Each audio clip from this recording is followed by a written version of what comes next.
Well, here we are again, Brother Peter, with tidbits from the Word. I would suggest to you today that you get a pen and a pad and sit down and write down some of the things I'm going to say today about Solomon. As Solomon came down to the end of his time, he penned down some things that he saw. And we just got done with chapter 4 and 5. And after chapter 4 and 5, we see some things that Solomon saw in his writings. Actually, we're going to go all the way up to chapter 7, but he saw God created the heavens and the earth, and with law of design and regularity. Now, he was the wisest man on earth. His wisest man on earth, he did not go to evolution. He went back to God. Could he have gone to evolution? Definitely he could have. Did he not see what could have been used as the terminology of evolution and followed through? Yes, he could have. But he was wiser than that. He was wise enough to see and went back to Genesis. And in Genesis 1 through 31, and Genesis 8 and 20, gave Solomon the answer that he needed from Ecclesiastes 1, verses 2 through 7. And if you write this down and study it in this order, you'll find it to be true.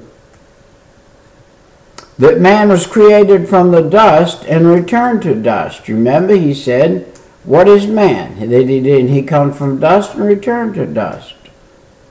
And he saw that in Genesis 2 and 7, where God said, dust thou art, and dust thou shalt return. Before they sinned, it was not so. After sin, it was so. 3 and 19. Genesis 3 and 19 from Ecclesiastes 12 and 7. Link them up. God placed in man his life-giving breath. Remember, God bent down from heaven, breathed the breath of life into man, laying there by the river Euphrates.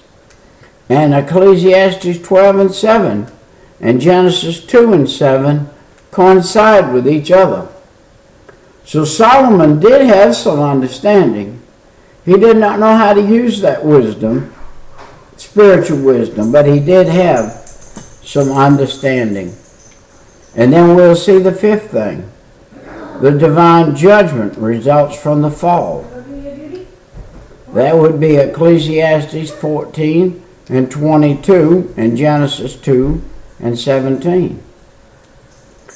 The labor that came on man because of the sin, the fall in the garden. And that death overcomes all creatures, all that draw breath at one point in time in their life. When their breath is gone, they are dead and go back to the dust.